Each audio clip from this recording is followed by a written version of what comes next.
West Bengal council of higher secondary এডুকেশনের by parts যে আছে, ম্যাথমেটিক্সের বাই পার্টস আছে ক্লাস 12-এর ইন্টিগ্রেশন পার্ট, এটা তো থার্ড ভিডিও। তো থার্ড ভিডিও দেখার আগে তোমরা অবশ্যই ফার্স্ট আর সেকেন্ডটা ভালো করে দেখবে, তবে গিয়ে থার্ডটা বুঝতে তোমাদের সুবিধে হবে। তো থার্ড ভিডিও দেখো, আমি 4 মার্কসের 13-এর সাম এশিয়ানদের বুক থেকে স্টার্ট করছি। তো শুরু করি প্রথমে। এইটাকে আগে আমি ফর্ম করে নিই। ফর্ম মানে কি, log of 1 + x whole to the power 1 + x। তোমরা জানো এই পাওয়ারটা সামনে ইন্টু হয়, তাহলে 1 + x into log of 1 + x into dx হলো।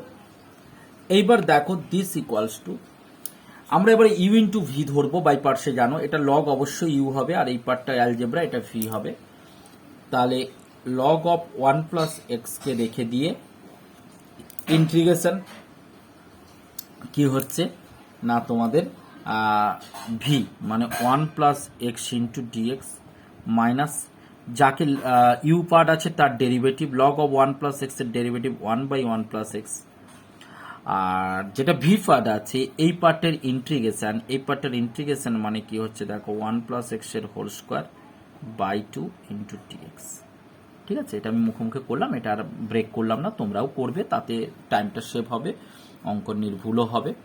তাহলে কি হবে, log of 1 + x integration 1 + x into dx minus, দেখো একটা 1 + x একটা 1 + x কেটে গেল, হাফটা বাইরে গেল, তাহলে 1 + x ইন্টু ডিএক্স। এরপর কি হবে দেখো, 1 এর ডেরিভেটিভ কত x, আর x সরি 1 এর ইন্টিগ্রেশন কত x, আর x এর ইন্টিগ্রেশন কত হবে x²/2, এইটা whole into log of 1 + x minus half of, এটা দেখো dx এর x হবে, আর x এর ডেরিভেটিভ x²/2 হবে প্লাস c। আশা করি তোমরা বুঝতে পারলে। 13-এর সামটা হয়ে গেল। এরপর আমি যাচ্ছি 15টা ডিয়ার স্টুডেন্টস লক্ষ্য করবে 15-এর সামটা। দেখো 15-এর সামটা আমরা কি করব, এটাকে প্রথমে সাবস্টিটিউশন করব। এই অঙ্কটা প্রথমে আমরা সাবস্টিটিউশন করব, কারণ এরপরে যে সামগুলো আছে সাবস্টিটিউশন করে তারপর আমাদের করতে হবে। এখানে প্রথমে সাবস্টিটিউশন মানে কি, এক্স এর জায়গায় আমি বসাবো মনে করো ট্যানজেট। এক্স এর জায়গায় যদি ট্যানজেট বসাই তাহলে ডিএক্স ইকাল টু কি হবে না sec² dz। তাহলে তুমি লক্ষ্য করো integration of cos inverse 1 minus এটা কি হবে tan² z/1 plus tan² z হলো, আর ডিএক্স এর জায়গায় কি করব না sec² dz। তাহলে this equals two cos inverse, লক্ষ্য করো cos ইনভার্স। আচ্ছা তোমাদের প্রত্যেককে বলি, তোমরা জানো cos 2z এর ফর্মুলা তোমরা সবাই জানো।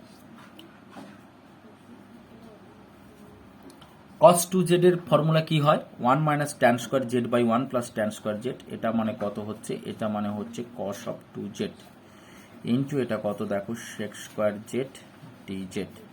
cos ইনভার্স cos আউট হয়ে যাবে, তাহলে এখানে পড়ে থাকবে দেখো স্টুডেন্টস শুধু 2z পড়ে থাকবে। 2z এর মধ্যে cos ইনভার্স cos আউট হয়ে গেলে 2z পড়ে থাকবে, তার মধ্যে 2 কনস্ট্যান্টটাকে বাইরে বের করে দিই, তাহলে z into sec² z dz। এবারে প্রশ্ন আসবে আমরা কাকে ইউ কাকে ভি ধরবো। দেখো আমাদের সেই অ্যালফাবেট মানে সেই লেটারের যে অর্ডারটা আছে লিয়েট, সেখানে কিন্তু এগুলো অ্যাকচুয়ালি এটা অ্যালজেব্রা, এটা ট্রিগোনোমেট্রি। দেখবে আগে আছে অ্যালজেব্রা, পরে আছে ট্রিগোনোমেট্রি। তার মানে স্টুডেন্টস আমরা এইটাকে ইউ আর এটাকে ভি ধরবো। তাহলে আমাদের কি বলছে 2 ইন্টু, আমরা যাকে ইউ ধরেছি তাকে রেখে ভির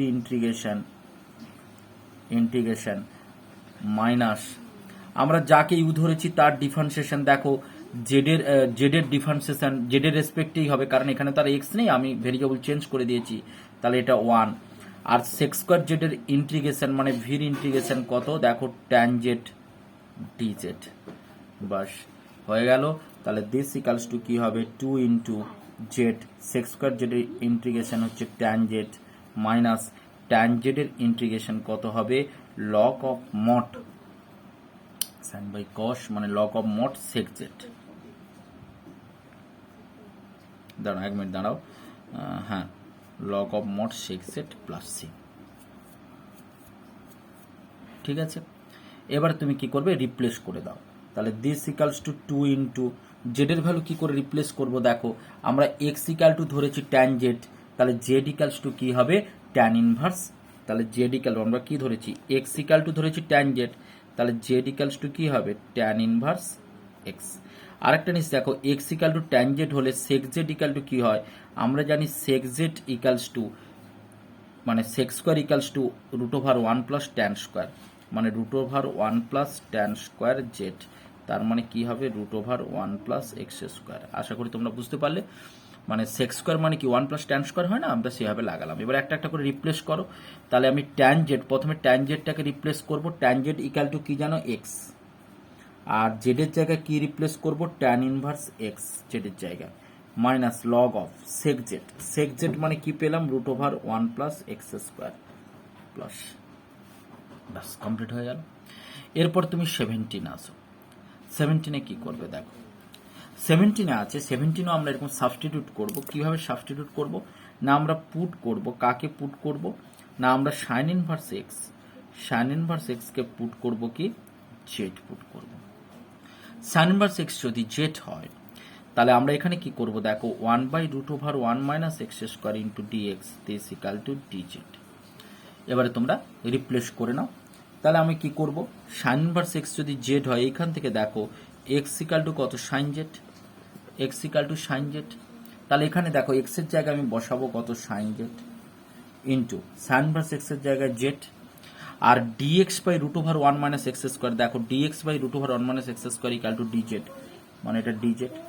তাহলে এখানে কি হলো স্টুডেন্টস দেখো, এটা ট্রিগোনোমেট্রি, এটা অ্যালজেব্রা, তাহলে অবশ্যই এটাকে ইউ আর এটাকে ভি ধরে তোমরা কিন্তু বাড়িতে করে নেবে, দিয়ে পরে অবশ্যই জেডের ভ্যালু রিপ্লেস করবে।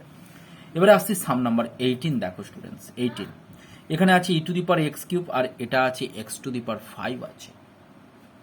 তাহলে এখানে আমি কি করব দেখো স্টুডেন্টস, এখানে আমি যেটা করব, আমি তুমি ধরতে পারো এই x³ কে আমি জেড ধরে নেব, তাহলে x³ কে জেড ধরলে 3x² dx ইকাল টু হবে dz। কিন্তু স্টুডেন্টস লক্ষ্য করো, এই যে x³ মানে এখানে e⁻z হয়ে গেল, কিন্তু এটা আছে x⁵, কিন্তু আমরা পেয়েছি কি x² পেয়েছি, x² dx পেয়েছি, এটা আছে x⁵ dx। তাহলে আমি কি করব, বোথ সাইডে আমি আগে 3টাকে ডিভাইড করে দিই এদিকে dz/3, আমি বোথ সাইডে কি করব দেখো স্টুডেন্টস, আমি x³ মানে এখানে x⁵ ইন্টু dx আনার জন্য বোথ সাইডে যা আছে তার সাথে আমি x³ কে মাল্টিপ্লাই করে দেব, x³ কে মাল্টিপ্লাই করে দেব, তাতে করে কি হচ্ছে এই পার্টটা আসছে x⁵ dx আর এই পার্টটা আসছে এখন x³ এর ভ্যালু কত, x³ এর ভ্যালু হচ্ছে z, তাহলে z বসিয়ে দিলে এটা হবে দেখো dz/3। চলো এবার একটা একটা রিপ্লেস করি, তাহলে এটা কত z, আর x⁵ into dx, x⁵ into dx কত হলো না z ইন্টু dz/3, তাহলে z ইন্টু dz/3। এবার দেখো স্টুডেন্টস 1/3 তো আমি নিয়ে নিলাম, ইউভির কথা তুমি যদি ভাবো, এটা অ্যালজেব্রা এটা এক্সপোনেনশিয়াল, তাহলে অ্যালজেব্রাটা ইউ হয় মানে ওটা আগে আসে, এটা ভি হবে, তাহলে আমি একবারে করতে যদি যাই তাহলে কি হবে দেখো 1/3 তো বাইরে গেল, ইউকে রেখে ভির ইন্টিগ্রেশন মাইনাস ইউর ডেরিভেটিভ মানে জেডের ডেরিভেটিভ 1, e⁻z এর ইন্টিগ্রেশন e⁻z পুরোটার আবার ইন্টিগ্রেশন ইন্টু ডিজেড, তাহলে 1/3 অফ জেড ইন্টু e⁻z এর ইন্টিগ্রেশন e⁻z, আর এটা কত হচ্ছে দেখো, এটা তোমার e⁻z প্লাস সি। এবার তুমি জেডের ভ্যালু বসিয়ে দাও, তাহলে 1/3 of x³ e⁻x³ minus e⁻x³ plus C, বাস এটা হবে অ্যান্সার। আচ্ছা 18 গেল, এরপর দেখো তোমরা 20 দেখো এখানে 3টে ফর্ম আছে, 3টে ইন্টু আছে, 3টে ইন্টুকে আমরা দুটোতে কনভার্ট করব, কি করে দেখো, একটা হাফ নিয়ে নাও, হাফ নিয়ে একটা 2 ইন্টু করো, সাইড কসের আগে একটা 2 ইন্টু করো, তাতে করে কি হবে দেখো half into integration x into এটা হবে সাইন 2x dx। এবারে দেখো এটা ট্রিগোনোমেট্রি, এটা অ্যালজেব্রা তো আগে আসে, এটা ইউ এটা ভি, ইন্টু ভি করে এটাকে ভেঙে দাও, চলে আসবে। এরপরে students 22 sum, 22 is a very important sum, 22 কিন্তু খুব ইম্পর্টেন্ট সাম, যেটা আমি নেক্সট ভিডিওতে খুব ভালোভাবে নিয়ে আসছি, তোমরা লক্ষ্য করো 22 সামটা।